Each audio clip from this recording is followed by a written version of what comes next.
Մարդը շատ վաղուց է հասկացել, որ ձիու օգնությամբ կարելի է ոչ միայն արագ տեղաշարժվել, այլև հաջողությամբ կռվել մարտի դաշտում։ Հնուց ի վեր աշխարհի բոլոր արքաները ցանկանում էին ձիերով հագեցած զորք ունենալ։ Սակայն դրա համար պետք էին ձիեր, մեծ քանակությամբ եւ հատուկ վարժեցված։ Հայկական լեռնաշխարհը ձիաբուծության հնագույն կենտրոններից մեկն էր։ Եվ այստեղ այն միշտ գտնվում էր պետության հովանու ներքո։ Օրինակ, Ուրարտուի ժամանակներից մեզ հայտնի են հսկայական համալիրներ, ախոռներով, մարզարաններով, ձիարշավարաններով։ Ձիերի մասնակցությամբ մշտապես անցկացվում էին մրցումներ ու հանդեսներ։ Դրանցից մեկի ժամանակ Մենուա արքան իր արծիվի ձիու վրա ցատկեց 11 մետր 44 սանտիմետր հեռավորության վրա։ Այդ պատմական ռեկորդը գերազանցվեց միայն 1975 թվականին։ Ձիու դերը մարտի դաշտում ժամանակի ընթացքում փոխվում է։ Եթե հին աշխարհում գլխավոր ուժը մարտակառքերն էին, ապա հետագայում նրանց փոխարինեց ավելի արդյունավետ կռվող եւ շարժունակ հեծելազորը, որը մեր նախնիները անվանեցին այրուձի։ Իսկ ինչ էր պետք մարտունակ այրուձի ունենալու համար։ Տասնյակ հազարավոր ձիերից բացի անհրաժեշտ էին տասնյակ հազարավոր հմուտ ձիավորներ։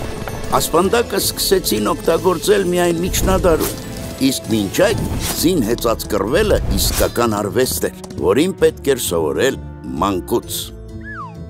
Ձիավարությունը հայ ազնվականների դաստիարակության եւ կրթության պարտադիր մասն էր։ Հեծյալ զինվորը կարծես հայի ազատատենչ բնավորության մարմնավորումը լիներ։ Մարտի դաշտում բազմաքանակ հայոց այրուձին իրոք ահարկ ու ուժեր, երկար նիզակներով զինված եւ գրեթե ամբողջությամբ զրահապատ ծանր այրուձին նմանվում էր այսօրվա տանկային զորքերին, իսկ աղեղներով եւ թրերով կռվող թեթև այրուձին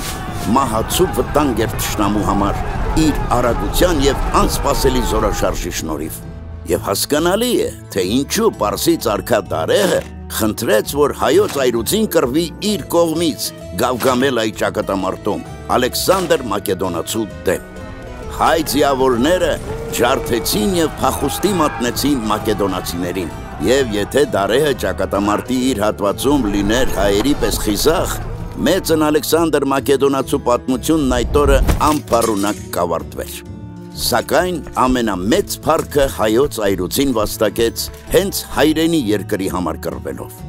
Արածանիի ճակատամարտում Տիգրան մեծը կարողացավ ջախջախել հռոմեացիներին եւ որոշիչ դեր այդ հաղթանակում խաղաց հենց անկասելի այրուձին։ Հայ ձիավորների բարձր մարտական ոգու, քաջության եւ տարած հաղթանակների մասին գիտեր ողջ հին աշխարհը։ Եվ նույնիսկ երբ կործանվեց հայկական պետականությունը, հայերի հեծելազորը շարունակում էր պատվով եւ հաջողությամբ կռվել այլ երկրների բանակներում, Պարսկաստանից եւ Բյուզանդիայից մինչեւ Արևելյան Եվրոպա։ Հայոց այրուձին վաղուց արդեն պատմություն է դարձել։ Այսօր մենք հանդիպում ենք նրան միայն անցյալի տարեգրություններում եւ պատմավեպերի էջերում։ Բայց նրա հնում վաստակած փառքը այսօր էլ հպարտությամբ է լցնում մեր սրտերը, քանի որ բոլոր ժամանակներում եւ ամենուր հայոց այրուձին անպարտելի էր, ինչպես անպարտելի է իսկական հայի ոգին։